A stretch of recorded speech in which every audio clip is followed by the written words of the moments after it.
अस्सलामुअलैकुम। कैसे हैं आप सब लोग? उम्मीद करती हूँ सब लोग खैरियत से होंगे और ठीक-ठाक होंगे और ठीक-ठाक नहीं होंगे तो मेरा ब्लॉग देखकर ठीक-ठाक हो जाएँगे।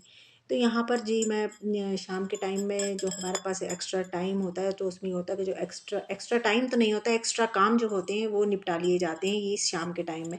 तो ये मगरिब के बाद का टाइम था, तो यहाँ पर आज मैंने सुबह में ना कीमा को जो था ना बॉयल करके रख दिया था मैंने यही सोचा था कि शाम में मगरिब के बाद जो है मैं इसको पीस कर इसके कबाब बना लूँगी। तो क्योंकि कबाब जो थे वो फ्रीज़र में ख़त्म हो चुके थे, तो कबाब होते हैं तो ये ज़रा आसानी होती है कि बच्चों को लंच में अगर कुछ देना हो सुबह को तो पराठों के साथ फ्राई करो कबाब और बच्चों को जो है वो दे दो। तो यहाँ पर सबसे पहले तो मैंने सिल निकाली और उसको अच्छे से वॉश करा, पहले उससे सर्फ़ डालकर खूब अच्छे से वॉश करा, फिर उसके ऊपर ही मैंने कीमा डाल कर और मैंने जो था कीमे को पीस लिया। अच्छा, ये छोटा-सा लफ्ज़ तो होता है कबाब, लेकिन इसके इतने काम होते हैं कि पहले कीमे को बॉयल करो, फिर उसको पीसो, फिर उसके अंदर सारा कचूमर जो होता है, बहुत से कचरी कहते हैं, हम तो कचूमर कहते हैं, उसका जो कचूमर है वो काटो। जैसे कि अब इसमें डलेगा खूब ढेर सारा हरा धनिया, वो काटो, फिर हरी मिर्च काटो, फिर प्याज़ काटो। अच्छा, आप लोग सोचते होंगे कि मैं इसी तरीके से आपको हमेशा काटते हुए नज़र आई होंगी सब्ज़ी। तो ऐसा नहीं है कि मेरे पास चॉपिंग बोर्ड नहीं है, मेरे पास है लेकिन वो सजा हुआ है, मैं उस पे काटती नहीं हूँ क्योंकि मुझे उस पे काटने से ना डर लगता है। मुझे ऐसा लगता है कि अगर मैंने उस पे कटिंग करी ना तो कहीं खुदा ना ख़ास्ता मेरी उँगलियाँ ना कट जाएँ, तो इस वज़ह से मैं काटती नहीं हूँ, मुझे डर लगता है। तो मैं ऐसे ही काटना मुझे बहुत अच्छा लगता है। अब साथ में आ गया था दूध भी, तो मैंने सोचा कि चले काम तो चल ही रहा है, काम तो कर ही रही हूँ मैं, तो साथ-साथ दूध को भी मैं बॉयल करने के लिए रख देती हूँ। तो मैंने चूल्हे पर उसको सिम पर करके और रख दिया था कि जब तक मेरा काम निपटेगा तब तक ये दूध जो है ये भी मतलब बॉयल हो जाएगा। अब साथ में जब इतना काम करा है तो ज़ाहिर है कि बर्तन भी इतने सारे होंगे गंदे, वो तो होने ही हैं।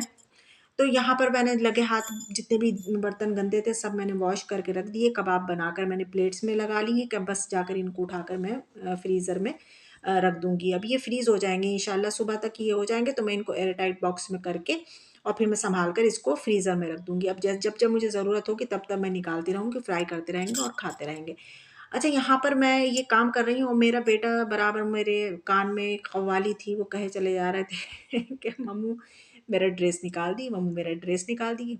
ड्रेस क्यों निकाल दी? क्योंकि आज इनको अपने पापा के साथ जो जाना है, माइयों में जाना है इनके पापा को और इनको दोनों को जाना है, पापा-बेटे को। तो ये इन पापा-बेटे ने मेरी 2-3 दिन पहले से ही मेरे कानों में ये कव्वाली सुनाए चले जा रहे थे कि हम माइयों में जाना, माइयों में जाना, माइयों में जाना है। तो ख़ैर आज वो दिन आ गए इनको माइयों में जाने का, तो मैंने बेटे को जो था वो तैयार-श्यार कर दिया है। इनको मैंने मतलब टिश्यू भी दे दिया है, मैंने कहा बेटा पॉकेट में रख लो, खाना खाने के बाद इसी से हाथ-मुँह जो है वो साफ़ कर लेना, कपड़ों पर मत गिराना। तो इधर हमने अपने हस्बैंड के भी कपड़े निकाल दिए थे। अच्छा, वो बेटे से ये कहते कि ईशा पढ़कर चलेंगे, तो वो ज़रा बाहर चले गए, बाहर से आने के बाद फिर वो आकर मुझे एक और दूसरी कव्वाली सुनाने लगे। अब वो सुनकर तो बस मैं बिल्कुल सुन्न हो गई, तो उन्होंने आकर कहा कि आज नहीं जाना है हमें, और लगभग 1 हफ़्ता है अभी वहाँ जाने में और आज आज वो उन्होंने तैयारी करवा ली मुझसे। अब आप खुद सोचिए और वहाँ ले जाने के लिए मुझे भी मतलब कह रहे थे, बहुत ज़्यादा फ़ोर्स कर रहे थे कि तुम भी चलो, तुम्हारा भी मतलब इनवाइट हो तुम वहाँ पर, मगर मैं तैयार नहीं हुई थी जाने के लिए। तो अगर मैं तैयार हो जाती तो फिर मुझे और कितना मतलब क्या होता फिर।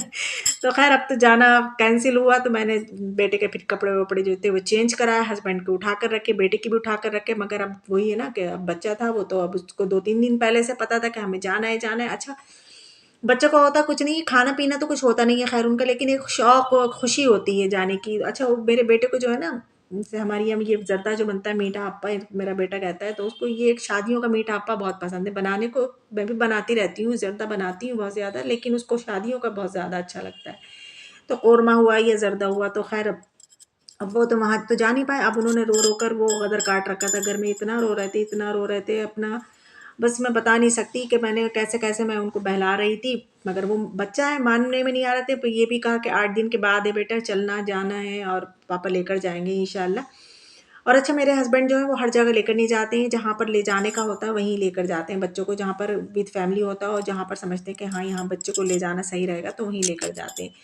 तो अब उनका था रो-रो कर बुरा हाल, तो फिर मैंने मँगा के दिया उनको शीरमाल, तो क्योंकि अब डिनर में सबको है कुछ ना कुछ खाना, क्योंकि अब हस्बैंड भी नहीं जाएँगे और मतलब चलो हम लोग तो थे, मेरे लिए, बेटी के लिए तो था डिनर का इंतज़ाम मैंने कर रखा था, लेकिन अब इन दोनों के लिए नहीं था, लेकिन फिर अब क्या करते थे, अब तो फिर मैंने ये करा कि शीर माल लिया और दूध तो बॉईल कर ही लिया था, वो सब कपों में डाला और शीर माल लिया और बस अब यही हम लोग करेंगे अपना डिनर।